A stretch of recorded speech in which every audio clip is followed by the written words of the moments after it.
Hello and welcome back to my video here for chart A of my Lasa Shawl, which you can find a link to in the description below this video, of course. This is a smaller chart than the one in the pattern itself, so you don't have everything you need to create the shawl. There are more rows besides, but what I'm going to do here is go through row number 1 here with you and explain a few of the symbols in place, in situ, so you can see what you're meant to be doing. So I'll pop that here where you can see it, and here we go. Okay, so what I have here in front of me at the moment is 21 Tunisian simple stitches in one row of crochet fabric. That is our foundation row here according to the chart, with only one repeat of the repeating section. Of course, the shawl itself is much wider than just one repeat of the repeating section, so the more of those you get, the wider your shawl is going to get. I'm just doing the one because that's plenty to be working off with when you're teaching. So row number 1 here starts off with 2 grey symbols beside each other. So that's a Tunisian simple stitch, 2 together, a decrease at the very beginning. So we go through 2 lines like so, yarn over, and draw that yarn over back through both loops. So we're already down a stitch essentially. We turn 2 into 1, but don't worry, we'll make amends for that later on. Then what we have here is 6 Tunisian simple stitches in a row. I've got my number 6 there, but if I were to count them, I could see it's 6 as well. So I'm going to do those 6 in a row, starting with the next line along. We go 1, 2, 3, 4, oh dear, there you go, 5, and 6 there, like so. Pretty simple so far. Now we've got a black triangle, which is our yarn over. So we simply yarn over, same direction. If you're holding it in your traditional left-handed people, if you're holding it as so, yarn over is the same as you would normally do. There's no difference whatsoever. I just am more comfortable holding it this way because this is how I learned. So, okay, so we've got our yarn over in place there now, and that's done its job. Don't do anything else with it.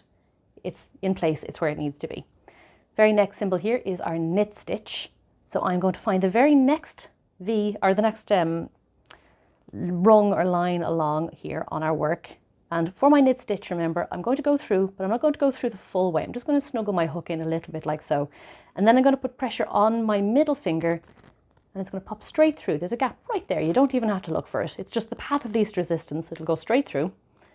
Yarn over at the back of your work and then draw your hook back through the path it came, so just undo, bringing that yarn over with you, and that's your knit stitch in place there.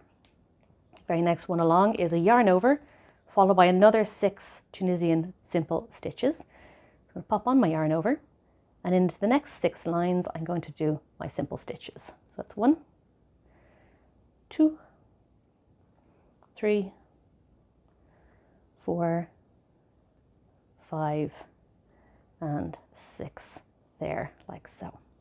Getting a little bit busy. Remember, if you're doing the full entire length, put a stopper or an elastic band or some sort of hair bobbin on the end of your hook there so they don't all come sliding off on you. So row 1 here, we have got 3 grey symbols in a row. Now I have pushed these over a little bit just so for a bit more clarity, but they will all be touching each other on the chart itself. So we've got 1, 2, 3, that's our Tunisian simple stitch 3 together. I'm going to look at my fabric, go 1, 2, 3, like so. Yarn over and draw back through all 3 like that. Next symbol along is my black triangle, so I'll do my yarn over, and with the yarn gods on my side I should have only 3 Tunisian simple stitch spaces left, which I do indeed, thankfully. So I go 1,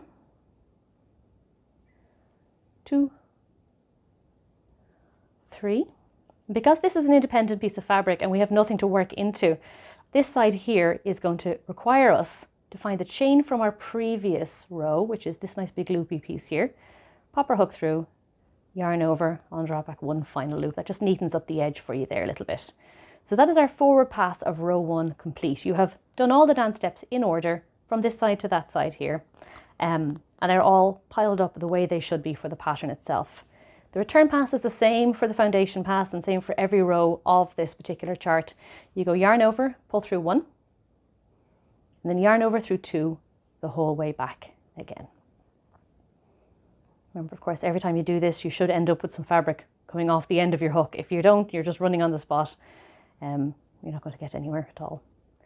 And this row number 1 of the chart itself is complete when you're back to 1 loop on your hook.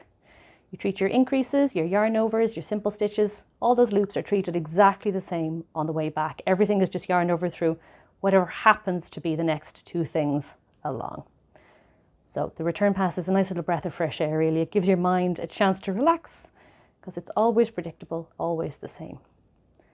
Now we're back to 1 loop on the hook. And there we go. We've got our second row complete. Doesn't look like much currently, but when we get row number 2 on, it'll start to build up a little bit. And I will do that row in the very next video along, so I hope you'll join me for that. Thanks a million for watching.